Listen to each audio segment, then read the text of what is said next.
Hello grade 9s, this is Mr. Miller and welcome to lesson 7.2 on multiplying polynomials by monomials. So first of all, just want to remind you with the algebra tiles what everything represents. This is a positive 1 tile, this is a positive x tile, it's x units long and 1 unit wide. This is a positive x squared tile, it's x by x. And notice that all the positive tiles are shaded in, whereas all of the negative tiles are white. So exactly the same size and shape, except that it's white instead of shaded in. Again, this is the negative x, and this is the negative x squared.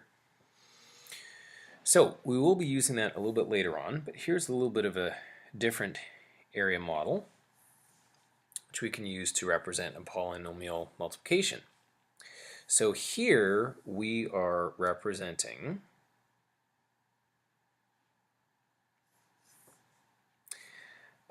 we have a length across here of 5, and here we have 3. So combined together, that is a length of 3x plus 5.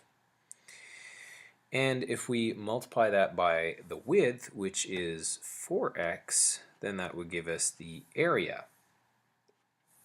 And so when we do that, we have two partial areas here. We have area number 1 and area number 2.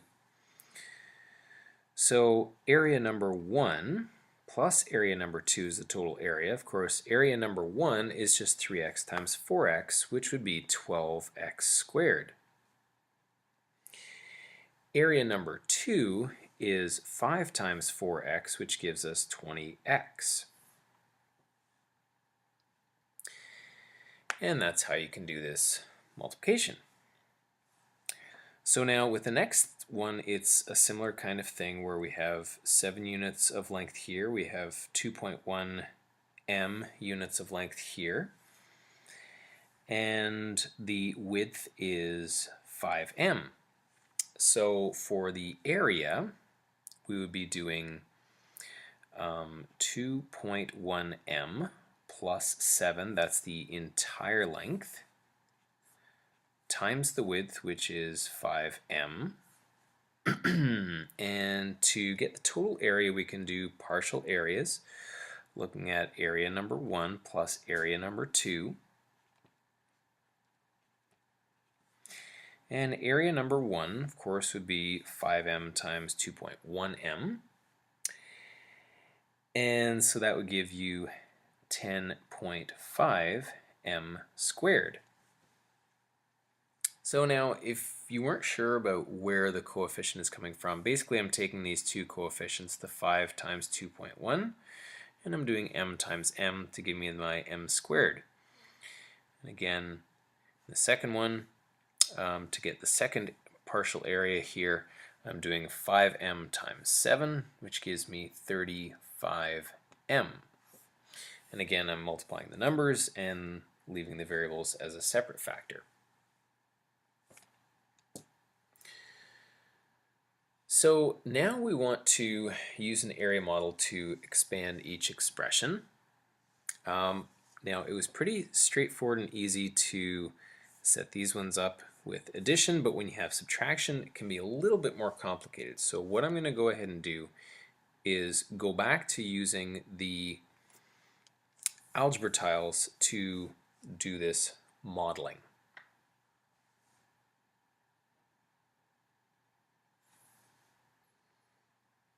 So if we're looking to model 3x times 2x minus 1,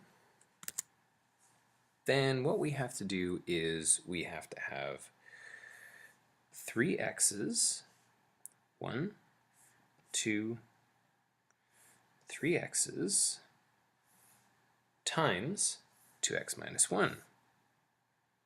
So there's 1, 2x, and here is a minus 1. And now basically what happens here is you've got a framework here, and you have to make sure to line things up. So You can see how we are getting all kinds of little partial areas here.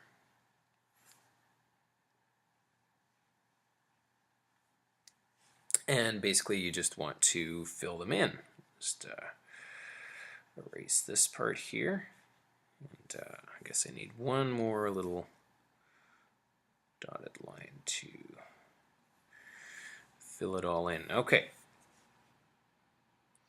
So yeah, here's what we would like to do.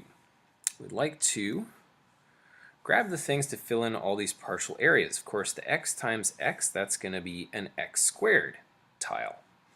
And again, we have an x times x, that's an x squared tile. And you can see we've got another x squared tile here, and we've got another one here, and we've got another one here, and we've got another one here. And now what do we have?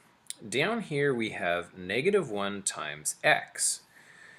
So that should be a negative x tile placed in there. And again, it's -1 times x, so this is negative x in here. And finally, another negative x there. So I'm just going to take a picture of this and drop it into my notebook.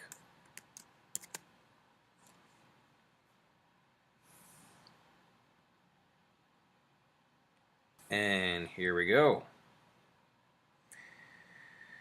So you can see, I'll just enlarge this a little bit, that I have modeled 3x here. Oops, sorry about that. The 3x across here times 2x minus 1. And as a result of that multiplication, I get 1, 2, 3, 4, 5, 6. I get 6 x squared tiles. And I have 3 negative x tiles, so that's worth -3x. So now I'm going to do the same kind of thing with part B. You might say, well, I don't have any d tiles. Well, just use the x tiles for the same thing. We're going to do 4d plus 3 times 3d. Now, if you think you've already figured out how to use the algebra tiles to model this, expanding this, doing this multiplication, go ahead and do it yourself.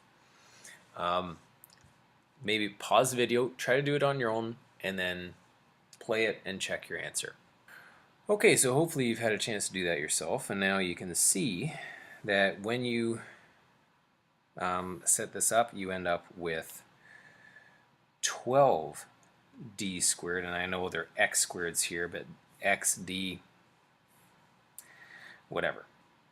And the last term is 9d.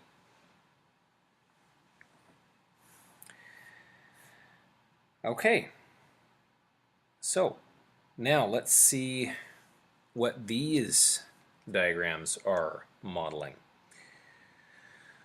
So the first one has 2x plus 3 multiplied by just a single x, and as a result we end up with 2x squared tiles plus 3x. And in this one we have 2x minus 3, and we're multiplying by -2x. And when we multiply these, we get 4 negative x squared tiles, so that's -4x squared, plus we have 6x. So now the algebra tiles are lovely and everything. To give us a more concrete or pictorial way of representing the algebra, but obviously every time we multiply a binomial or a trinomial or whatever by a monomial, we don't want to have to get out the algebra tiles or draw these kind of diagrams because they're very time consuming, space consuming. We'd like to be able to do this a lot more quickly. So let's see if we can recognize the pattern here, that every time we do one of these multiplications, we have this monomial. If you take it and you multiply it by each term, you will get the product. So 3x times 2x is the 6x squared, and 3x times negative 1 is your negative 3x.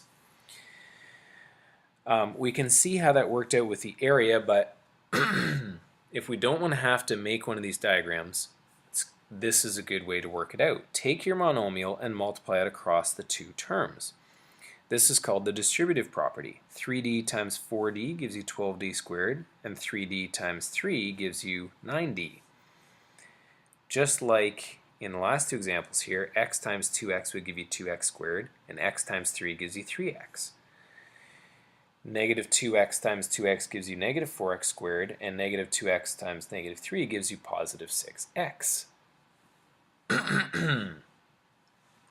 So now I'm going to use the distributive property to expand each of these expressions. And I'm going to do it without having to do any kind of a diagram. So I'm going to do 2x times 4x, and that's going to give me 8x squared. And I'm also going to do 2x times 1, and it's going to give me 2x. And then I'm going to keep doing the same thing. I'm going to take the monomial and I'm going to multiply it across all the terms. So negative x times x gives me negative x squared. And negative x times 4 gives me negative 4x. If you have the idea of this right now, you may want to pause the video, try to do C, D, and E on your own, and then come check back with me in a moment. You can play to check your answers. Okay, we're back. So hopefully you're checking your answers now and you're hopefully getting most of them right.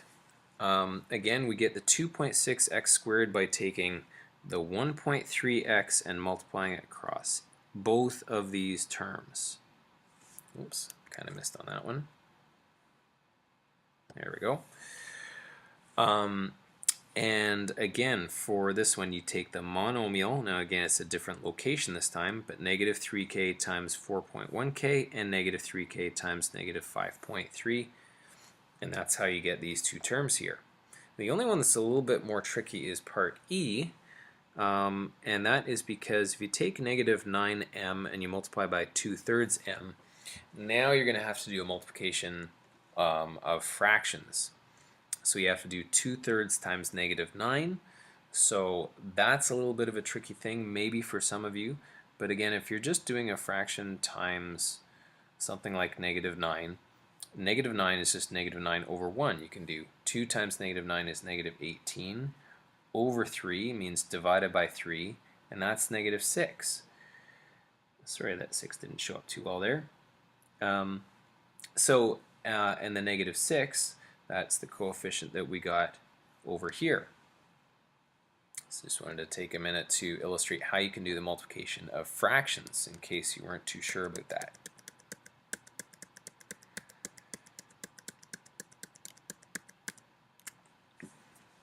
Alright, and of course you still have to do negative 9 times 4 to get negative 36, and there's also that factor of m there. So let's move on to number 7, and we have the length of a cement pad on a playground is 3 meters longer than the width. The width is 5x meters. So we want to write an expression for the area of this cement pad. So let me just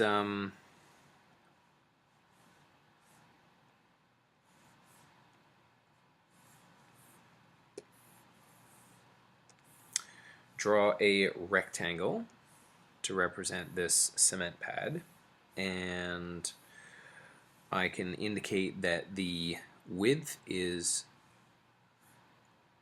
5x meters and that the length is 3 meters longer than that, so it's the 5x, which was the width, plus another 3. So now to get an expression for the area, we do length 5x plus 3 times width, which is 5x. To do that multiplication, you are going to take the monomial and multiply it across the two terms. So 5x times 5x is 25x squared, and 5x times 3 is plus 15x. Now, all of that is going to be in square meters. Now, if x is equal to 2 meters, then the area of the cement pad will be, and what we're just going to do is take this expression, the 25x squared plus 15x, and you notice that I don't actually write the x, I just leave a set of empty brackets, and I can fill that in with x equals 2. And now we can just calculate. So we're doing 25 times 2 squared is 4, and 15 times 2 is 30. 25 times 4 is 100. Adding 30 to that gives us 130 square meters. So that's the end of this lesson. Hope that made sense to you. Thanks for watching and have a great day.